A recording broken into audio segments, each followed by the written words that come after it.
On pense souvent que la méditation, c'est juste être assis sur un coussin, le dos droit, et rester pendant des heures à suivre sa respiration. Et si je te disais que la méditation, ça pouvait être aussi dans les gestes du quotidien, des gestes simples que nous réalisons tous. Aujourd'hui, nos sociétés se sont considérablement accélérées. Nous sommes toujours en train de passer d'une tâche à une autre. Nous sommes dans un mode de fonctionnement complètement automatique.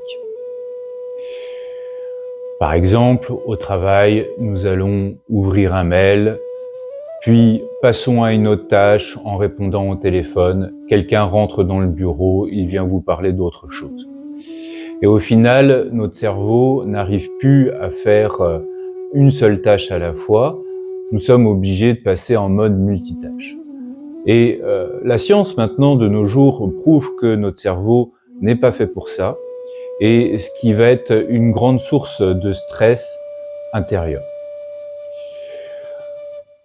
Donc nous sommes vraiment dans ce mode de fonctionnement. Tu peux le constater. Par exemple, même dans une conversation de tous les jours, on va pas vraiment écouter ce que l'autre personne a à dire. On va être déjà dans la réponse de ce qu'on va vouloir dire à l'autre personne, sans qu'elle ait déjà fini sa phrase. On va marcher dans la rue, mais on va penser totalement à autre chose. On va être en train de se dire « tiens, demain je vais faire ci, et puis hier j'ai fait ça », etc. Mais en aucun moment on est présent à ce qu'on fait. On mange sans goûter, on boit sans savourer. Et au final, nous ne vivons pas nos vies. Nous sommes toujours dans des moments passés ou futurs, sans apprécier le moment présent. Donc c'est pour ça qu'aujourd'hui, je voulais te présenter quelque chose de simple. Ce sont les micro-pratiques. C'est essayer de réaliser nos gestes du quotidien, mais dans une grande présence.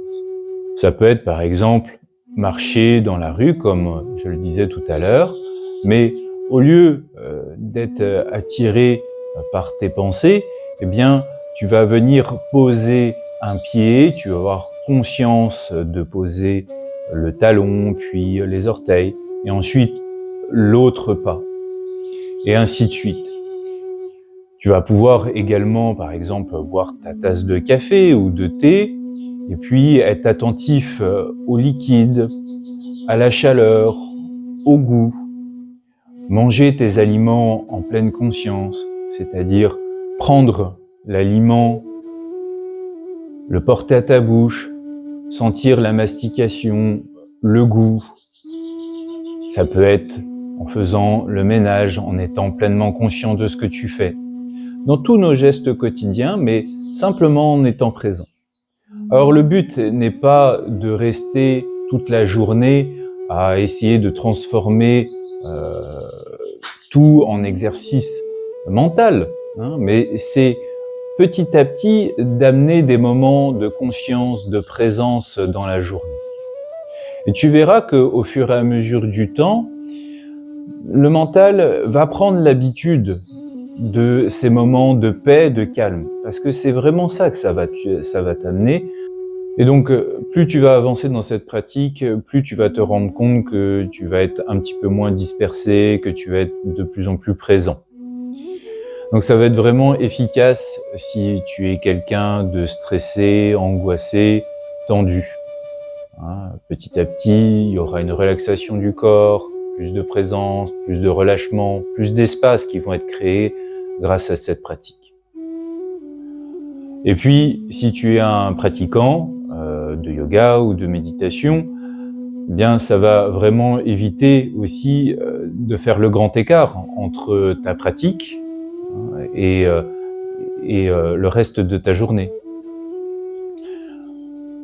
D'ailleurs, donc, je fais une petite parenthèse sur les pratiques formelles.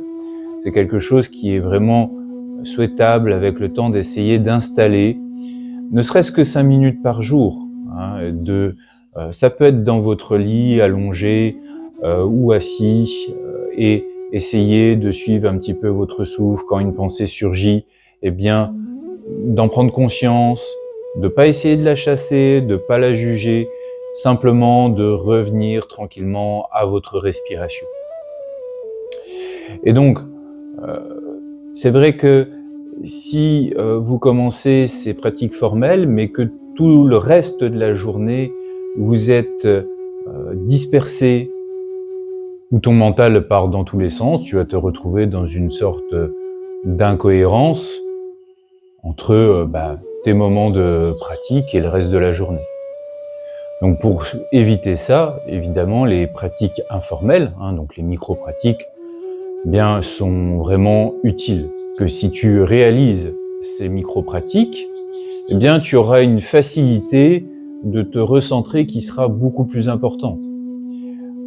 Souvent, quand j'anime des cours de méditation, on voit que les premières sessions, le mental est beaucoup plus agité. Et puis, quand, au bout de quelques minutes, nous recommençons une nouvelle session, et là, on peut constater que rapidement, le mental est déjà un petit peu plus calme. Ne serait-ce que d'avoir fait une première session de 5 ou 10 minutes, et puis ensuite, la deuxième session de 5 ou 10 minutes, et c'est vrai que là, on s'aperçoit que le mental est déjà plus posé. Mais c'est aussi parce que nous sommes tout le temps agités dans notre vie quotidienne. Et donc, si nous appliquons un petit peu plus ces micro-pratiques, ces moments de présence dans la journée, eh bien nous aurons cette facilité accrue de se recentrer. Et donc, ces pratiques formelles cessent d'être juste un moment particulier dans la journée. Car ce que tu as intégré sur ton coussin de méditation va continuer à s'infuser tout au long de ta journée grâce à ces micro-pratiques, ces pratiques informelles. Voilà, j'espère sincèrement que cette petite vidéo, ces explications ont pu t'apporter quelque chose. Alors, un petit conseil également avant de te quitter, c'est ne t'attends pas non plus à des résultats immédiats. C'est pas parce que tu vas faire ça pendant une journée que ta vie va être transformée. Les choses par rapport au travail de notre mental prennent du temps. Il faut que ça s'infuse au fur et à mesure du temps, que ça imprègne ta vie. Et donc, c'est en faisant, en refaisant, au fur et à mesure du temps, que tu vas remarquer quelque chose qui va se transformer dans ta vie. Voilà, je te souhaite une très bonne journée et à bientôt.